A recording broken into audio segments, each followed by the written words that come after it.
menjunjung tanah airku Indonesia.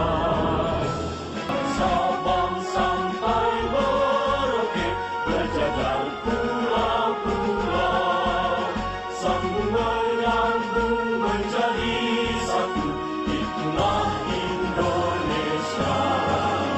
Indonesia tanah airku, aku berjanji padamu, menjunjung tanah airku Indonesia, menjunjung tanah airku Indonesia.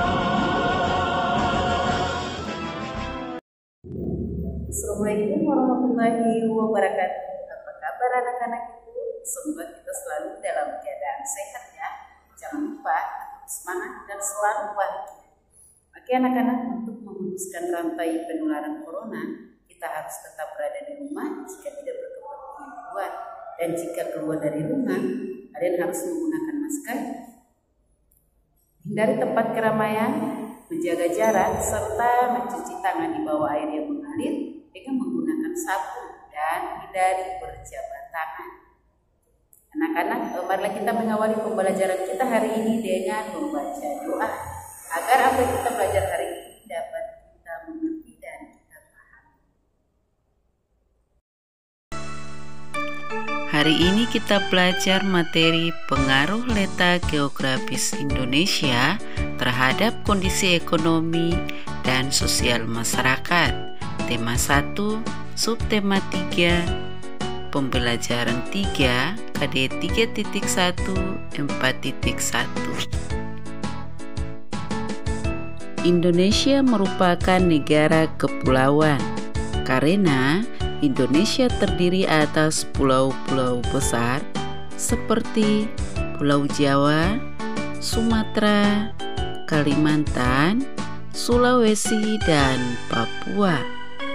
Indonesia juga termasuk dalam wilayah Asia Tenggara. Letak astronomis dan geografis Indonesia.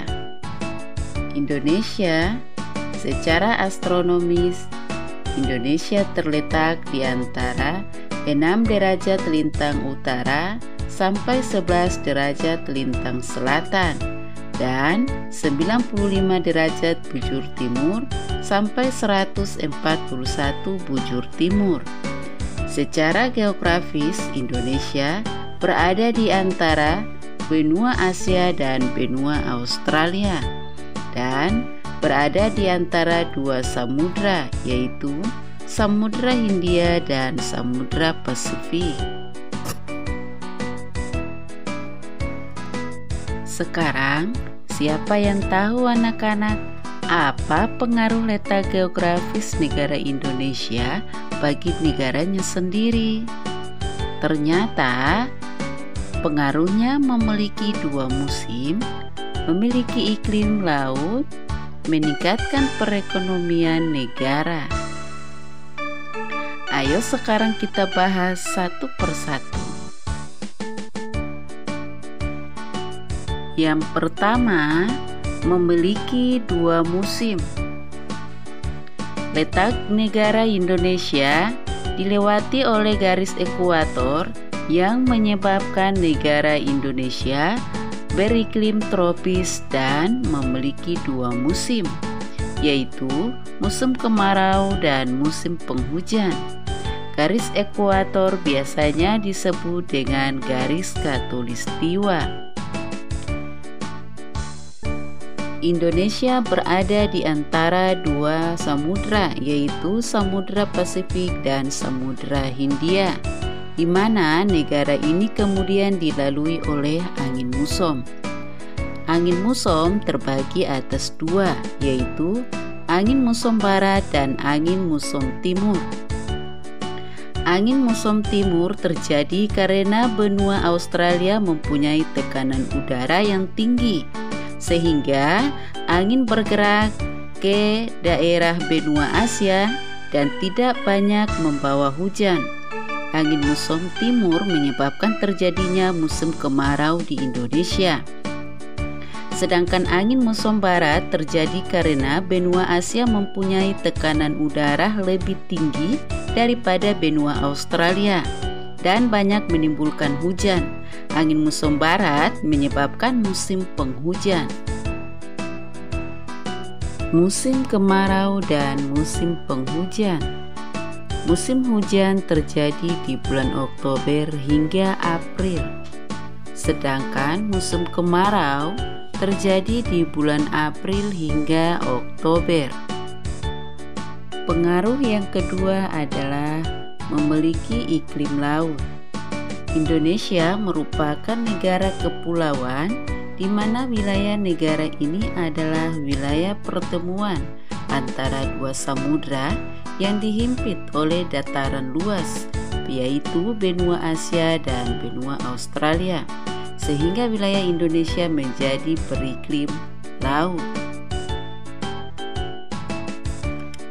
Indonesia dikenal dengan negara maritim karena memiliki kawasan laut yang luas. Indonesia juga disebut dengan negara kepulauan karena mempunyai lebih dari 17.000 pulau. Dampak letak geografis bangsa Indonesia sebagai negara maritim atau kepulauan. 1. Komunikasi dan interaksi antar penduduk menjadi lebih mudah. 2. Terjadi pembaruan atau peleburan nilai-nilai antar pulau dan antar negara. 3. Munculnya perkampungan-perkampungan etnis tertentu. 4. Terjadinya perubahan perilaku di masyarakat. 5. Terjadinya perpindahan ilmu pengetahuan dan teknologi. Pengaruh yang ketiga adalah meningkatkan perekonomian negara. Yang pertama, karena wilayah Indonesia yang strategis membuat terjadinya lalu lintas internasional. Indonesia merupakan negara maritim sehingga mempunyai hasil laut yang melimpah. Dalam bidang seni, Indonesia memiliki ciri khas dalam bidang kerajinan, yaitu batik, ukiran dari kayu, dan lain-lain.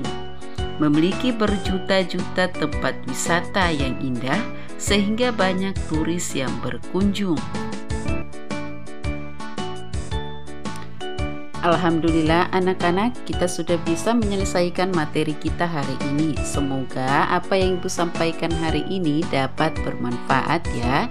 Jangan lupa tetap semangat untuk belajar. Oke anak-anak, sampai di sini dulu pertemuan kita. Insya Allah kita lanjut di pertemuan selanjutnya. Akhir kata dari Ibu, wassalamualaikum warahmatullahi wabarakatuh.